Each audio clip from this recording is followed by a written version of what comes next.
Hey you! And you and you and you and you and all of you that are sitting right there watching me right now.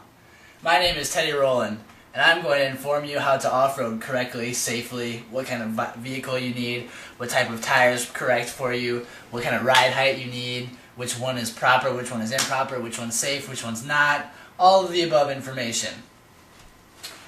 This is actually my car right here, if you can't see. This is from a legal off-roading excursion, you could say, I guess. The policeman obviously didn't really like that much because actually one of the laws is that all your windows have to be clear. You have to be able to visibly see out of all your windows.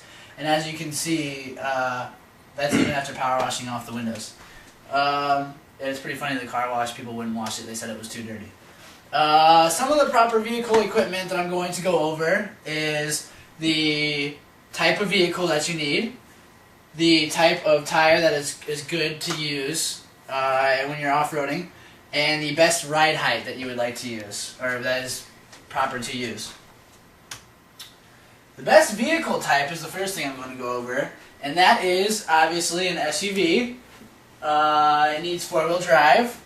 It needs to have the right type of suspension. The higher, basically, the better.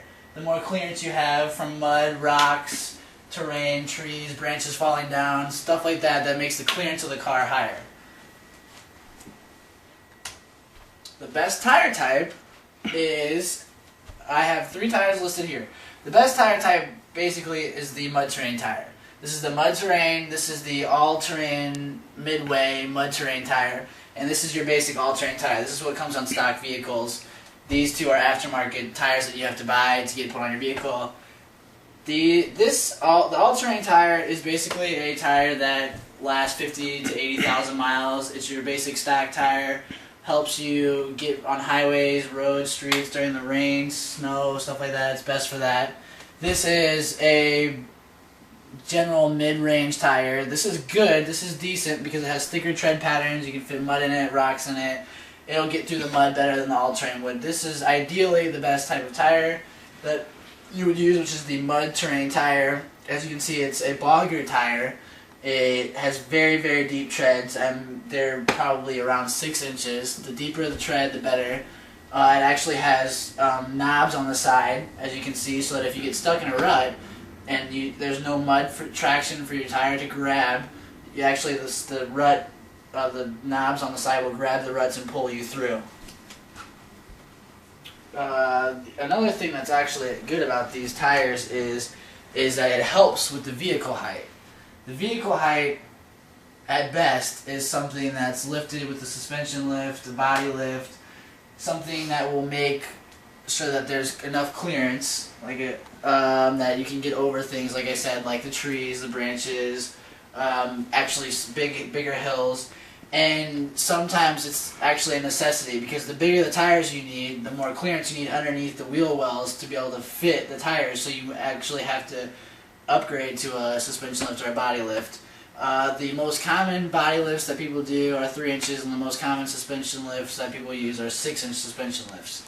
This is a stock vehicle. As you can see, the tires are way up in the wheel wells, so that when the car tries to go over a rock or something, it's going to hit up in the wheel wells, and there will be no give for the car.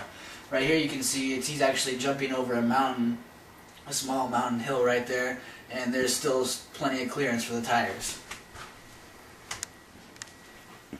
Another very, very, very important key factor in off-roading is the safety. There's a couple of pictures of some of the things that you need to do. I'm going to actually go over the safety inside the vehicle and safety that you need to cover outside the vehicle before you can even begin to off-road. Safety within the vehicle starts basically with your seatbelt. You need to wear your seatbelt at all times, whether you're legally, illegally, or you think you're safely off-roading, because you never know what's going to happen.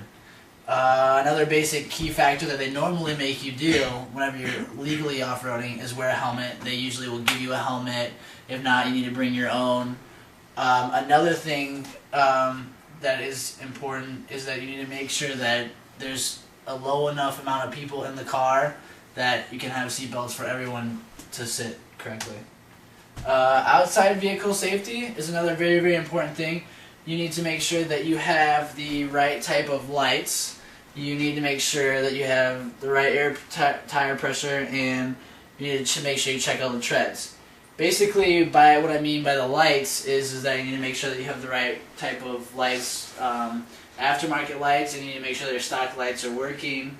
You need to, most likely lights would be KC or HID lights that you can point towards the ground so that you can make sure, even though it's daytime, you see everything that you're about to run over, basically.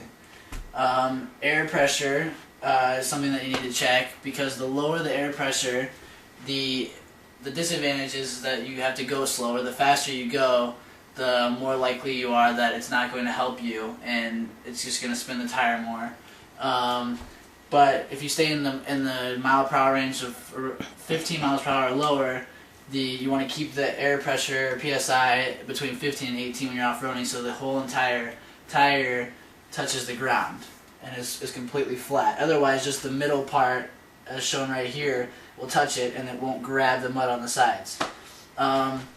Another reason why you have to check the tread pattern is because something like this can happen where you would have no idea, and there could be a loose hole or a tear somewhere, and even the slightest puncture of a rock or a tree can pop the tire, and then at that point you can do nothing because you're in the middle of the mud.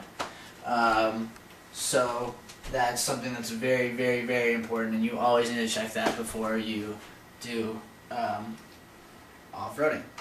That basically sums up how to off-road. I hope I taught you guys something very important. It means a lot to me, so hopefully I encourage you guys to go out and try something very fun and interesting. Thank you very much. Yay! Good job. That was awesome, Teddy. That was perfect.